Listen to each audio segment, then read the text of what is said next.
would keto be a bad fit for? So from my experience, this is very individualized, but let's talk about it a little bit.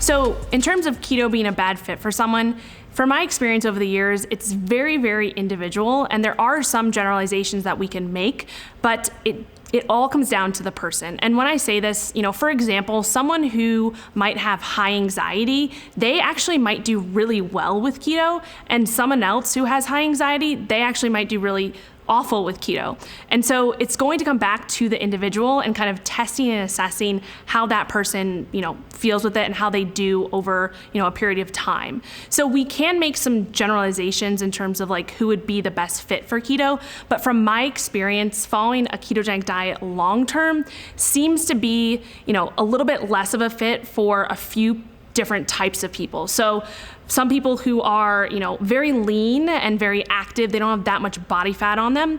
Those are going to be the people who, probably have a little bit harder time not incorporating carbs into their diet because they have less energy stores, they have less fat stores, and they're probably going to be a little bit more active, right? So that's one category of people that I've seen keto to be a little bit challenging for. Not saying that, if you're lean and active, you can't do keto or you can't try it. I think everybody should try, going into a state of ketosis at some point in their life.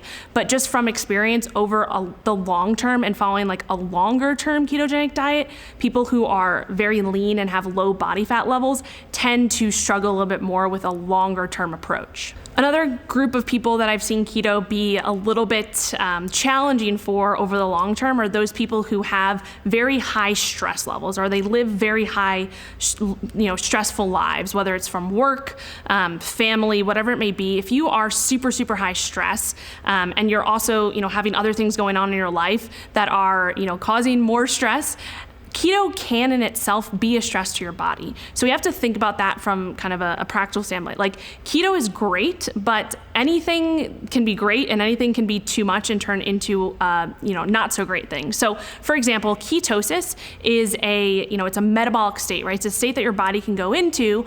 And for some people, we strive on that, for long terms. And for other people, that can actually be a little bit too much of a stress on your body. So again, this is why this is so individual, because it comes back to the person themselves and all the other factors that are going on in their lives, right? Because one person who may be very lean and not have a lot of body fat, but they're also live a very low stress life, they might do great with keto. Someone who's very lean and active and they live a very high stress life, they might not do so well with keto. So it's really just coming back to like the individual factors that are going on and kind of thinking about your entire lifestyle and what's happening. So stress is a big piece of that.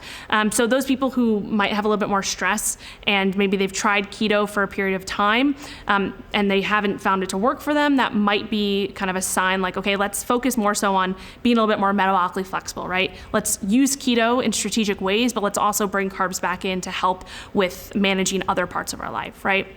So another group of people where keto might not be the best fit for are those who have low serotonin levels.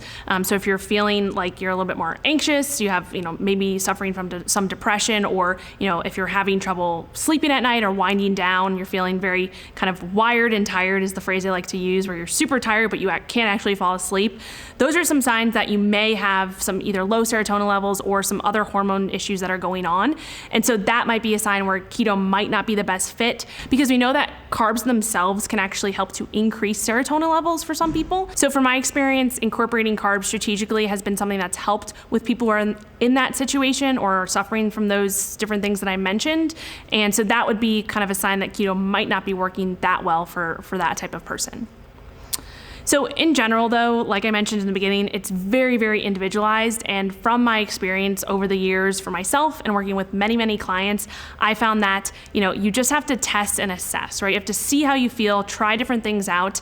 And it's going to be very important to do that for you, because everybody has different stressors in their life. Everybody has different activity levels, different places that they're coming from, different goals. So you need to just test and assess for yourself and do that in a way that you can, take note of what you're doing and really, really think about, what's working for you and what's not. Thanks so much for watching. If you want to learn more about nutrition, fitness, or metabolic flexibility, you can check out our website, metflexlife.com. There you can find our podcast, MetFlex and Chill, our nutrition and exercise programs, our latest blog posts, free recipes, and much more.